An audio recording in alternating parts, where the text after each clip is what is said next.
News 18 लोकमतवर आपण पाहताय दुपारच्या बातम्या. आपल्या सगळ्यांचं स्वागत. आणि आता बातम्या पाहूयात सविस्तर. विरोधकांचा आवाज दाबण्याचा राज्य सरकारचा प्रयत्न अयशस्वी झालाय. 12 आमदारांचं निलंबन चुकीच्या पद्धतीनं झाल्याचं सुप्रीम कोर्टाच्या निर्णयानंतर स्पष्ट झालंय असं म्हटलंय भाजपच्या नेत्या पंकजा मुंडे यांनी.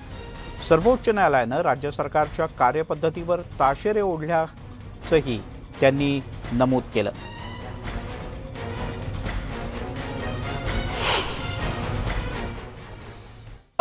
निलंबन हे चुकीच्या पद्धतीने झालं हे आज सिद्ध झालेलं आहे.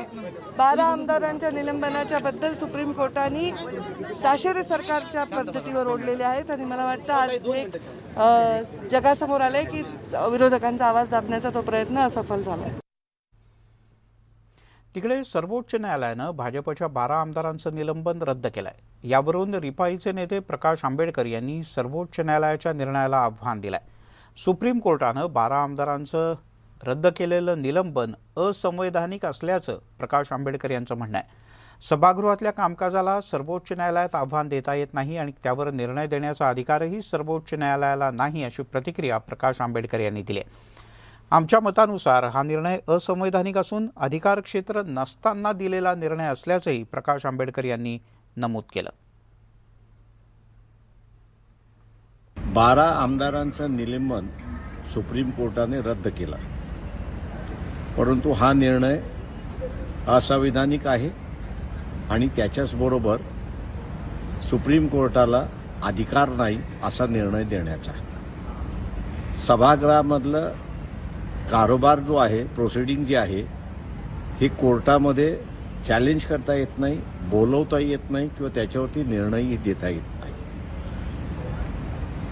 सभागृह मग ते पार्लमेंटचं असेल किंवा राज्य असेंब्लीचं असेल, हे नेशन विद इन नेशन या थिअरीमध्ये बसतं. त्याच्यामुळे सुप्रीम कोर्टाचा अधिकार हा त्या सभागृहाच्या बाहेरच्या लोकांना लागू होतो, परंतु सभागृहातल्या लोकांना लागू होत नाही. आणि म्हणून आता हे पाहणं महत्त्वाचं आहे की महाराष्ट्राची विधानसभा सुप्रीम कोर्टाने जो निर्णय दिलाय तो मान्य करते की न मान्य करते. आमच्या दृष्टिकोनातून हा निर्णय असंवैधानिक आहे. याच संदर्भात आणखीनही काही वेगवेगळ्या प्रतिक्रिया समोर येत आहेत. या संदर्भात आम्ही काही वेळापूर्वी ज्येष्ठ घटनातज्ञ उल्हास बापट यांच्याशी संवाद साधला. त्यांनी काय म्हटलंय पाहूयात. काय प्रत्येक खेपेला सुप्रीम कोर्टाकडे जावं लागतं, हा राजकीय पक्षांमधल्या परिपक्वतेचा अभाव आहे, हे माझी पहिली नोंद आहे. 75 वर्ष झाली स्वातंत्र्याला, तरी अजून किती दिवस निलंबित करता येतं हे आपल्याला माहित नाही. एक गोष्ट लक्षात घ्या की डिस्क्वालिफिकेशन आणि सस्पेन्शन याच्यामध्ये फार मोठा फरक आहे. डिस्क्वालिफिकेशन हे तुमची नागरिकत्व गेलं किंवा मनावर काही परिणाम झाला असेल वगैरे वगैरे, आणि तो निर्णय राज्यपाल घेतात इलेक्शन कमिशनला विचारून त्यांच्या मताप्रमाणे. फक्त अँटी डिफेक्शन लॉ खाली डिस्क्वालिफिकेशन असेल तर स्पीकर निर्णय घेतात. आणि हे जे आता सस्पेन्शन आहे, निलंबन आहे, हे 194 कलमाखाली घेतलं जातं आणि स्वच्छ लिहिलं राज्यघटनेमध्ये की हाऊस ऑफ कॉमन्स जे आहे इंग्लंडमधलं, त्याचे जे प्रिव्हिलेजेस आहेत तेच भारतात आहेत. आणि त्यामुळे या ठिकाणी एखादा सदस्य नीट वागला नाही तर त्याला 1 दिवसाकरता सस्पेंड करता येतं किंवा आठवड्याकरता सस्पेंड करता येतं किंवा फार तर 17 करता सस्पेंड करता येतं. आता एक आणखी गोष्ट लक्षात घ्या की राज्यघटना जो आहे त्याचा मूलभूत गाभा जो आहे त्याला कोणीही हात लावू शकत नाही, हे केशवानंद भारती खटल्यातला निकाल आहे. आणि त्यामुळे या बेसिक स्ट्रक्चरच्या भागमध्ये रिझनेबलनेस हा भाग धरलेला आहे. त्यामुळे सस्पेन्शन हे सुद्धा रिझनेबल असायला पाहिजे. आणि या बाबतीत काय झालंय की हे सस्पेन्शन अनरिझनेबल आणि आर्बिट्ररी आहे आणि म्हणून सुप्रीम कोर्टाने ते घटनाबाह्य ठरवलेलं आहे. म्हणजे पुन्हा क्लिअर करतो की विधानसभा आणि सभापती यांना सस्पेंड करण्याचा अधिकार आहे, परंतु अनरिझनेबल सस्पेन्शन असेल तर ते राज्यघटनेखाली चालणार नाही, ही आत्ता घटनेची तरतूद आहे.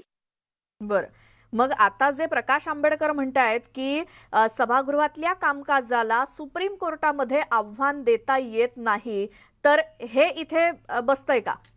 नाही बसत. काय असतं, हे अगदी बरोबर आहे आंबेडकर म्हणतात ते, की जे सभेमध्ये जे कामकाज चालतं त्याच्यामध्ये न्यायालयाला हस्तक्षेप करता येत नाही. ते अगदी बरोबर आहे. हं. परंतु त्यांनी असं काही केलं की जे घटनेच्या विरुद्ध आहे, तर घटनाबाह्य ठरवण्याचा अधिकार निश्चित सुप्रीम कोर्टाला आहे. आता यांनी 1 वर्ष केलं, याच्याऐवजी समजा 3 वर्ष केलं असतं, तर ते सस्पेन्शन नाही, मग ते डिस्क्वालिफिकेशन झालं. हा मिसयूज आहे पॉवरचा. त्यामुळे तसं करता येत नाही.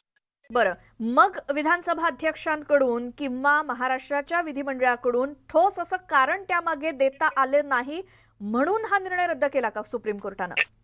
नाही नाही नाही, तसा नाही केलं. त्याची लेंथ जी आहे, 1 वर्ष जी आहे, ती चुकीची म्हणून केलं. आता आता कुठली वागणूक योग्य आहे, कुठली अयोग्य आहे हे ठरवण्याचा अधिकार अर्थात सभापतींचा आणि सभागृहाचा आहे. त्यात सुप्रीम कोर्ट पडणार नाही. आणि आतापर्यंत पार्लमेंटपासून ते विधिमंडळांपर्यंत सगळीकडे अत्यंत चुकीची वागणूक ही मेंबर्सनी केलेली आहे. म्हणजे ज्याला पार्लमेंटरी एटिकेट म्हणतात ते सोडून लोक वागलेले आहेत आणि असंख्य वेळा सस्पेन्शन झालेलं आहे. इथे पहिली वेळ नाहीये. फक्त माझ्या ज्ञानाप्रमाणे, म्हणजे मला करेक्ट करू शकेल कोणी, 1 वर्षाकरता सस्पेन्शन मी तरी कधी कुठे ऐकलं नाहीये. या सगळ्या विषयावर राज्याचे माजी मुख्यमंत्री पृथ्वीराज चव्हाण यांनी असं म्हटलंय की सुप्रीम कोर्टाच्या निर्णयात हस्तक्षेप करू शकत नाही. संसदीय परंपरा है जिसमें कोई कोर्ट हस्तक्षेप नहीं कर सकता कि अगर कोई सांसद हो या कोई विधायक हो, वो विधानसभा के या संसद के नियमों को तोड़ मरोड़ कर अगर कुछ ऐसी व्यवधान पैदा करता है कि जिससे कामकाज ना हो, तो एक व्यवस्था होती है कि पूरा सदन उस अपने साथी को, जो विधायक है, उसे कुछ समय के लिए निलंबित कर सकती है, सदन की कार्रवाई से दूर रख सकती है. मोदी सरकार भी लोकसभा में, राज्यसभा में कर रही है, आपने देखा है.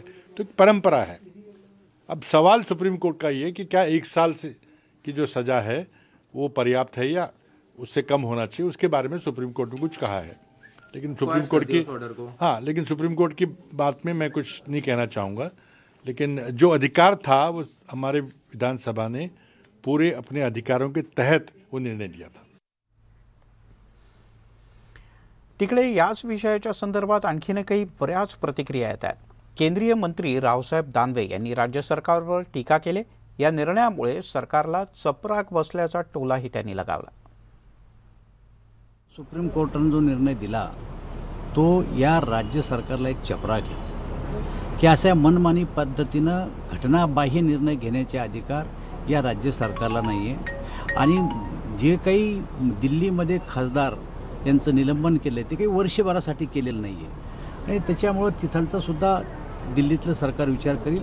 परंतु एके बाजूनं ही राज्य सरकारला एक चपराक आहे आणि घटनाबाह्य काम केलं हे सुप्रीम कोर्टाने सुद्धा म्हणलेलं आहे. वळूयात अन्य काही बातम्यांकडे. मुंबईतल्या वेस्टर्न फुटबॉल असोसिएशन परिसरातील अतिक्रमण काढण्याचा आदेश सिटी सिव्हिल कोर्टानं दिलाय. त्यानुसार पोलीस बंदोबस्तात महसूल अधिकारी आणि अतिक्रमण विरोधी विभागाची टीम इथे दाखल झाली. 1974 पासून असलेलं अतिक्रमण जमीनदोस्त केलं जाणार आहे. राष्ट्रवादी काँग्रेसचे नेते प्रफुल्ल पटेल या असोसिएशनचे अध्यक्ष आहेत, तर आदित्य ठाकरे, विश्वजित कदम, मालोजीराजे छत्रपती हे उपाध्यक्ष आहेत. अत्यंत हाय प्रोफाईल प्रकरण म्हणून या कारवाईच्या संदर्भात अजूनपर्यंत गुप्तता पाळण्यात येत होती. फुटबॉल मैदानावर काम करणाऱ्या कर्मचाऱ्यांची ही कच्ची घरं आहेत. प्रशांत बाग आपले प्रतिनिधी आपल्यासोबत आहेत. प्रशांत, खरं तर हे कर्मचारी आहेत जे इथेच काम करतात, पण त्यांनी तिथे घरं बांधली आणि राहायला सुरुवात केली. काय नेमका आक्षेपाचा विषय आणि आता कारवाई कशी होणार आहे? मिलिंद, नेमका कळीचा मुद्दा खरं तर हाच आहे. खरं तर हे कर्मचारी जे सगळे या ठिकाणी काम करत होते, म्हणजे आपल्याला आपण दाखवायला आवडेल की प्रशांत आपण दाखवूया की वेस्टर्न इंडिया फुटबॉल असोसिएशनला महाराष्ट्र सरकारनं दिलेली ही जागा, आणखीन याच ठिकाणी त्यांचं मैदान आहे. आणखीन याच मैदानामध्ये जे वेगवेगळे कर्मचारी कुटुंब त्यांचे इथे काम करत होते, त्यांचे या ठिकाणी काही प्रमाणामध्ये इथे घरंसुद्धा त्यावेळेस बांधण्यात आली होती. या गोष्टी जवळपास 1960-70 या सालातल्या त्यावेळेसच्या कालावधीच्या आहेत. आता खरं तर ते कर्मचारीसुद्धा दिवंगत झाले, त्यांचे कुटुंबीयसुद्धा या ठिकाणी राहतात. आणि याच ठिकाणी WIFAने त्या सगळ्या कर्मचाऱ्यांच्या विरोधामध्ये कोर्टात दावा दाखल केला होता की या ठिकाणची जे घरं आहेत ती सगळी अतिक्रमित आहेत आणि ती सगळी जमीनदोस्त करण्यात यावी. गेल्या अनेक दिवसांपासून हा कोर्टामध्ये सुरू होता. त्यानंतर त्याअखेर काल कोर्टाने सिटी सिव्हिल कोर्टाने दिलेले आदेश, आणि आपण बघतोय की या नोटीसवर मेन्शन केलंय की इथे राहणारे जे रहिवासी आहे, जे कर्मचारी आहे, त्यांचे कुटुंबीय आहे, त्यातल्या 5 जणांना मात्र कोर्टानं संरक्षण दिलंय. ही WIFAला चपराक मानली जाते. कारण या 5 जे रहिवासी आहेत त्यांनी या ठिकाणी आम्ही इथे राहत होतो, किती वर्षापासून राहतोय, त्याचे योग्य ते रहिवासी पुरावे कोर्टात सादर करण्यात त्यांना यश मिळालं. पण त्याची जी साईज आहे घरांची, त्या साईजवरचा सुद्धा आक्षेप घेण्यात आलेला आहे. पण आज महसूलचे सगळे अधिकारी उर्वरित 4 घरं आणखीन 10/15च्या व्यतिरिक्त जे काही अतिक्रमण आहे ते काढण्यासाठी या ठिकाणी आले. पोलिसांचा मोठा बंदोबस्त आहे, महसूलचे अधिकारी आहे, आणि हे जे प्रवेशद्वार याच्या पलीकडेच ते आहे. पण इथे मात्र सगळ्या रहिवाशांनी हे सगळं बंद केलेलं आहे. त्यांना विरोध केला. नेमकं त्यांचं काय म्हणणं आहे तेच आपण समजून घेऊया. काय तुमचं म्हणणं आहे? हमको नोटिस मिला कल, जस्ट 24 आवर्स का हमको पीरियड दे रहे हैं. वी आर रेडी विद the appeal as per clause 53 clause 3. They should give us reasonable time which is not granted. They are not cooperating with us. नाही, इथे प्रफुल्ल पटेल आणखीन आदित्य ठाकरे सुद्धा इथे बॉडीवर आहे, तरी तुम्हाला दिलासा कसा नाही? हमें तो कुछ मराठी तो इतना नहीं, पर हिंदी में बोलूँगी कि मुझे तो मतलब ये नोटिस के बारे में ही बात बता सकती हूँ, इसके बारे में तो बाकी दूसरे ही बता सकते आहे ना. टाईम मागत होतो की आता 2 दिवसाचा टाईम द्या आम्हाला, तर आम्ही पण कोर्टात जाऊन स्टे ऑर्डर काय घ्यायला, पण हे लोक नाही 24 तास नुसतं सांगतात. 24 तासमध्ये काय होणार? फ्रायडे तुम्ही 4 वाजता येऊन नोटीस लावला, 4 वाजता येऊन नोटीस लावला, आता तुम्ही येता, तर आज कोर्ट पण बंद आहे. पण आता आम्ही काय करणार? पण 2009 पासून हा लढा सुरू आहे. 2021-22 मध्ये आपण आता आहोत. मग इतके वर्ष तुम्ही केलं काय? इतके वर्षी ते कोर्टात पेपर सर्व कोर्टातच होतं, ते आज सर्व काढायला गेले तर ते कोणाला समजलं नाही. आपण बघतोय की वेगवेगळे मतमतांतर आहे. खरं तर हा लढा कधीपासूनच कोर्टात सुरू होता. आपण बघतोय की महसूलचे अधिकारी या ठिकाणी दाखल आहेत, पोलिसांची अतिरिक्त कुमक दाखल झाली आहे, महिला पोलिसही या ठिकाणी पोहोचल्या आहेत, महसूलचे अधिकारी. एक विचारायचं आहे तुम्हाला, खरं तर ही मालमत्ता सरकारचीच, तुम्हीच यांना दिलेली, आज कारवाई करण्यासाठी तुम्ही इथे आलात, नेमकं काय आहे आक्षेप? आक्षेप असा आहे, 2009चा जो आदेश आहे त्याच्यानुसार 5 लोकांना प्रोटेक्शन दिलेलं आहे. 10/15 फुटाचं जे ज्यांचं झोपडी आहे ते कोर्टात गेले होते, तर त्यांना प्रोटेक्शन मिळालेलं आहे. आणि जे अतिरिक्त आहेत तर त्यांना आम्हाला त्यांचं निष्कासन करायचं आहे. बरोबर, पण त्यांचं जे म्हणणं आहे की त्यांना सफिशियंट वेळ मिळाला नाही, हे खरं आहे का खोटं? नाही, सफिशियंट वेळ तर 2009 पासून त्यांना आतापर्यंत म्हणजे सफिशियंट, आता त्यांच्यानुसार सफिशियंट तो कधीच नसणार आहे. हां, तर आणि आम्हाला तर काय, आम्ही शासनाचे नोकर आहे, आम्हाला जे आदेश आहेत त्यानुसार आम्ही इथे आलेलो आहे आज. नक्कीच आपण बघतोय की महसूल विभागाच्या माध्यमातून त्यांची जी भूमिका आहे ती स्पष्ट आहे की 2009 पासून खरं तर हा विषय प्रलंबित होता, पण त्यांना सफिशियंट वेळ मिळाला नाही यावर ते सहमत नाहीये. पण तरी पण सुट्टीच्या दिवशी कशा प्रकारे इथे येऊन कारवाई करतात, अशा प्रकारचे वाद आहे, वादांतर आहे, ही नोटीस 24 तास आधी का ढकलली, असे अनेक प्रश्न रहिवाशांनी उपस्थित केले. प्रशांत, असं असतं जेव्हा अशा प्रकारच्या कारवाया होतात तेव्हा कोणाला 3 दिवसांची मुदत, त्याच्यानंतर 4 दिवसांची मुदत अशी दिली जात नाही. साधारणपणे अशी जेव्हा नोटीस लागते तेव्हा 24 तासाच्या आतच तुम्हाला घरं रिकामी करायला लागतात किंवा ती जागा सोडायला लागते, जे असेल ते. आणि तू म्हणालास तसं हे हाय प्रोफाईल काम आहे सगळं. म्हणजे प्रफुल्ल पटेल, आदित्य ठाकरे यांच्यापासून अनेक दिग्गज या कमिटीवर आहेत. त्यामुळे जे बाकीच्या ठिकाणी लोकांचे तारणहार असतात ते मात्र इथे तारणहार आज बनू शकत नाही आहेत, त्यांची इच्छा असली तरी, कारण कोर्टानेच ऑर्डर दिले. प्रशांत, तुर्तास धन्यवाद या सगळ्या सविस्तर माहितीबद्दल. यासोबतच दुपारच्या बातम्यांमध्ये घेऊयात एक छोटासा ब्रेक नंतर काही खास.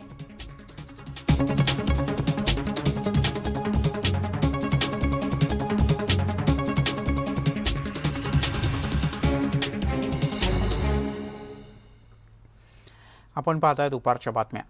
TET परीक्षा घोटाळ्यामध्ये उपसचिव दर्जाचे अधिकारी सुशील खोडवेकर यांना अटक करण्यात आली. आता कृषी विभागात असलेल्या खोडवेकरला ठाण्यातून अटक करण्यात आले. त्याला दुपारी कोर्टामध्ये सादर केलं जाणार आहे. 2019 ते डिसेंबर 2020 या कालावधीत खोडवेकर हे शिक्षण विभागात कार्यरत होते. त्यांनी सावरीकर यांच्याकडून पैसे घेतले असल्याचं तपासात समोर आलं आहे आणि त्यानंतर खोडवेकर यांना अटक करण्यात आली आहे.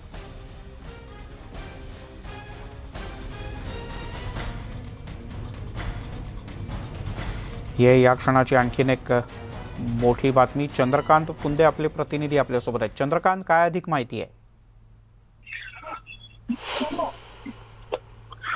मिलिंद, हा जो अधिकारी आहे हा 2020चा जो TET घोटाळा आहे त्यात तुकाराम सुपे जो मुख्य यापूर्वी शिक्षण आयुक्त अटक झालेला आहे त्याचा वरिष्ठ होता. त्याच्या आशीर्वादाने हे सगळे घोटाळे झालेले आहेत.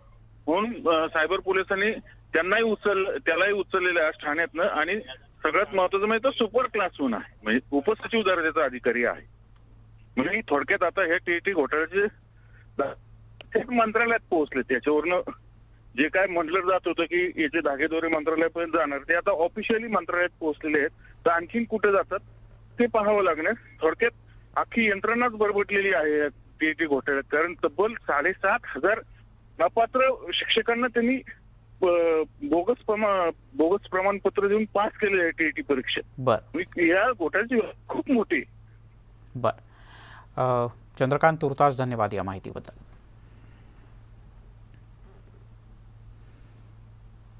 भंडाऱ्यामध्ये विनापरवाना बैलगाडा शर्यतीचं आयोजन करण्यात आलं होतं. आयोजकांनी या बैलगाडा शर्यतीसाठी कोणत्याही प्रकारची परवानगी घेतली नसल्याचं समोर आलंय. बैलगाडा शर्यतीला नागरिकांनी खूप मोठ्या प्रमाणात गर्दी केली होती. कोरोनाच्या नियमांची पायमल्ली केल्याचं यात स्पष्टपणे दिसतंय, कारण शेकडोंच्या संख्येनं नागरिक इथे जमले होते.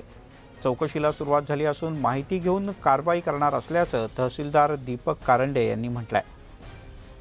भंडारा जिल्ह्यातल्या रोहना या गावातली ही घटना आहे.